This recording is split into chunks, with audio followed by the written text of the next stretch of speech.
اپنی نظر اور شرمگاہ کی حفاظت کریں۔ اس دور کا سب سے بڑا فتنہ یہ ہے کہ نگاہیں پاک نہیں رہی، نگاہیں غلیظ اور گندی ہو گئی، شرمگاہوں میں وہ تقدس نہیں رہا۔ حضور علیہ السلام نے ارشاد فرمایا، من زنا زنیا بہی ولو بہی تانے دارے ہیں، جس شخص نے زنا کیا یہ عمل اس کے گھر بھی لوٹے گا، اگرچہ اونچی اونچی دیواریں کیوں نہیں کر دیتے۔ یہ مکافات عمل ہے۔ گندم از گندم بروئت جو جو از مکافات عمل غافل مشو۔ گندم بو گے تو گندم کاٹو گے، جو بو گے تو جو کاٹو گے۔ نظر کو تقدس دو، نظر کو پاکیزگی دو۔ حضرت لقمان حکیم کہتے ہیں کہ میں کئی نبیوں سے ملا ہوں، کئی نبیوں سے ملاقات کی ہے، اور میں ان سے دو دو چار چار باتیں جمع کی ہیں، اور ان ساری باتوں کو میں نے جمع کر کے 100 باتیں جمع کی ہیں، اور ان کا پھر میں نے خلاصہ تیار کیا ہے۔ ان میں 8 باتیں الگ کی ہیں۔ ان 8 باتوں میں ایک بات یہ ہے، جب کسی کے گھر جاؤ تو نظر کو حفاظت میں رکھو۔ جس شخص کے مہمان بنو، جس کے گھر جاؤ، تمہاری نظر نہ بھٹکنے پائے۔ نظر اگر غیر محرم کو شہوت سے دیکھتی ہے، حدیث میں آتا ہے کل قیامت کے دن جہنم کی آگ سے بھر دی جائے، وہ سخت رسوا ہوگا۔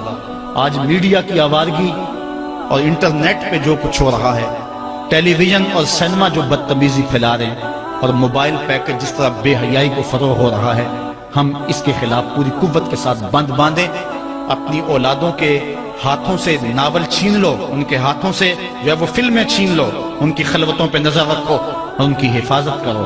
جس شخص کی نظر پاک نہیں ہے، اس کے من میں طہارت نہیں آ سکتی ہے۔ دل پاک نہیں ہے، اس کو جو ہے وہ باطن کا نور نصیب نہیں ہو سکتا۔ وائے قوم کشتائے تدبیر غیر، کار او تخریب خود تعمیر غیر، از حیا بیگانہ پیرانے کہن، نوجوانہ چوں زنا مشغول تن۔ کتنی حکمت والی بات کہی اقبال نے۔ وہ اپنے دور کا دکھڑا سناتا ہے، جس دور سے ہم گزر رہے ہیں اب تو عجیب حال ہو گئے۔ اقبال کہتا ہے یہ جو میرا دور ہے، جوان تو جوان رہے، بوڑھوں کی نظروں میں حیا نہیں رہا۔ از حیا بیگانہ پیرانے کہن، بوڑھے لوگوں کی آنکھوں میں بھی اقبال کہتا ہے حیا نہیں رہا۔ نوجوانہ چوں زنا مشغول تن، اور نوجوان عورتوں کی طرح اپنے تن کے ساتھ لگے ہوئے ہیں، اپنے تن کو سنوارنے میں ہر وقت کنگھی پٹی میں لگے ہوئے ہیں۔ یہ مردوں کا کام نہیں ہوتا، یہ دلیروں اور بہادروں کا کام نہیں ہوتا، یہ عورتوں کے وظیفے ہیں۔ در دل شاں آرزوہا بے ثبات، مردہ زائن از بطون امہات۔ ان کے دلوں میں آرزویں کوئی اور ہی ہیں، اور ماؤں کے پیٹوں سے مردہ جنم لے رہے ہیں۔ دخترانے او بزلف خود اسیر، شوخ چشموں خود نماؤ خلدہ گیر۔ اور قوم کی بیٹیاں اپنی زلف کی خود قیدی ہو چکی ہیں، اور ہر وقت جو ہے وہ اپنے آپ کو آئینے میں دیکھتی رہتی ہیں۔ ساختہ پرداختہ دل باختہ، ابروآں مثل دو تیغ آختہ۔ وہ جو گھر کی رونق تھی، جو آبرو اور حیا کا دوسرا نام تھا، آج وہ دل پھینک قسم کی ہو گئی ہے۔ آہ قوم میں دل سے حق پرداختہ، مرد و مرگ خیش را نہ شناختہ۔ اقبال کہتا ہے ہائے قوم کہ جو مر گئی اور اسے ابھی تک پتہ ہی نہیں چلا کہ میں مر چکی ہوں، اور جینے کا سامان نہیں کرتی۔ حضور نے فرمایا ہر دین کی کوئی پہچان ہوتی ہے، میرے دین کی پہچان حیا ہے۔ اگر حیا نہیں ہے تو دین ہی نہیں ہے۔ ہم نے جس دور میں اپنے ماں باپ سے دین سیکھا تو اس وقت اتنے فرقے بھی نہیں تھے، نہ بات بات پہ شرک کے فتوے لگتے تھے، اور نہ ہی لوگ دین کو کاروبار بنائے ہوئے تھے۔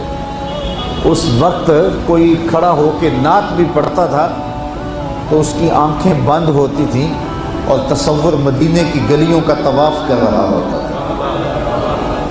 اور اگر کوئی پیر طریقت تھا تو اس کا مقصد مخلوق کو اللہ تک پہنچانا تھا، لوگوں کا دل اپنی جانب موڑ کے مائل کر کے اپنی جیب گرم کرنا مقصد نہیں تھا۔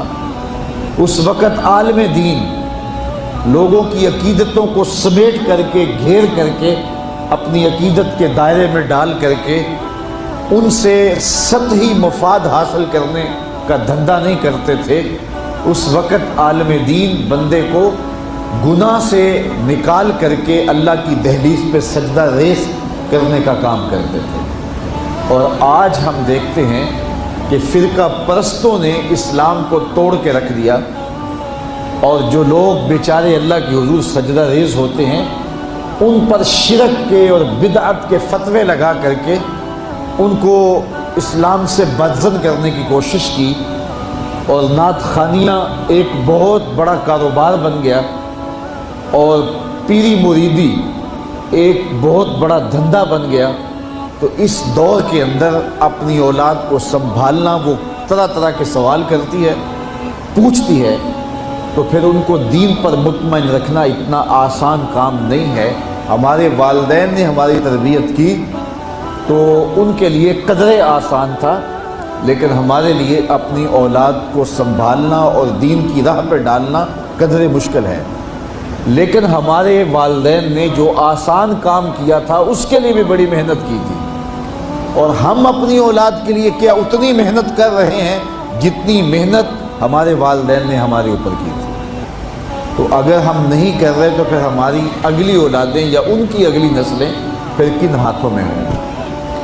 تو اس لیے ہمیں خاص طور پہ سوچنا چاہیے۔ میں نے قرآن مجید کی جو آیت کریمہ پڑھی ہے اس میں ارشاد فرمایا، اپنے آپ کو اور اپنی اولاد کو دوزخ کی آگ سے بچا لو جس کا ایندھن انسان اور پتھر ہے۔ تو مجھے اور آپ کو اپنی اولاد کی حفاظت کرنی چاہیے۔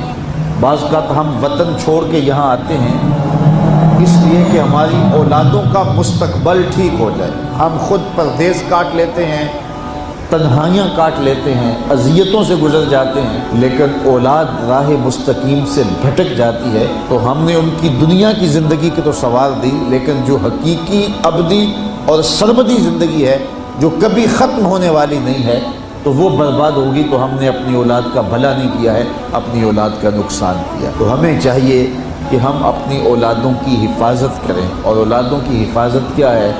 ان کے اخلاق اچھے ہوں، ان کا کردار خوبصورت ہو، ان کے دین کی حفاظت ہو، اور وہ ایک صالح، سچے اور کھرے مسلمان کے صورت اپنی زندگی گزارنے کی مشق کریں، اور اس کا عملی نتیجہ ہماری آنکھوں کے سامنے ہو۔ میرے حضور نے ارشاد فرمایا کہ اپنی اولادوں کو 3 چیزیں سکھاؤ۔ پہلی چیز حب نبیکم، اپنی اولاد کو نبی کریم علیہ السلام کا پیار سکھاؤ۔ دوسری چیز وحب اہل بیتہ، اور حضور کے اہل بیت کا پیار سکھاؤ۔ اور تیسری چیز وتلاوت القرآن، انہیں قرآن مجید کی تلاوت کرنا سکھاؤ۔ یہ 3 چیزیں آپ اگر بچپن سے ہی اپنی اولاد کے اندر داخل کر چکے تو پھر آپ کامیاب ہوئے۔ یہ بات ذہن میں رکھیے کہ ہم اس وقت متوجہ ہوتے ہیں اولاد کی تربیت کے لیے جب وہ ہمارے ہاتھ سے نکل چکی ہوتی ہے۔ ہمارے گھروں میں ہماری صبح کا آغاز قرآن مجید کی تلاوت سے ہو تو پھر خیر و برکت کے قافلے ہمارے گھروں میں اتریں گے۔ قرآن ہماری زندگی کو بدلنے والی کتاب ہے۔ جب ہمارا ربط اس کتاب سے ہو جائے گا، پختہ تعلق اس کتاب سے قائم ہو جائے گا، تو پھر زمانے کی تیز آندھیاں بھی ہمارے پائے استقلال میں لغزش نہیں لا سکتی ہیں، نہ ہمارے عقائد میں خرابی آ سکتی ہے، نہ ہمارے عمل میں کمزوری آ سکتی ہے۔ اس لیے ہمیں معمول کے طور پہ قرآن مجید کو اپنی زندگیوں میں شامل کرنا چاہیے اور اپنی اولاد کو اس کا خوگر بنانا چاہیے۔ ایک زمانہ تھا کہ ہر گھر میں صبح کو قرآن کھلتا تھا، اور آج وہ دور ہم سے چھوٹتا چلا جا رہا ہے۔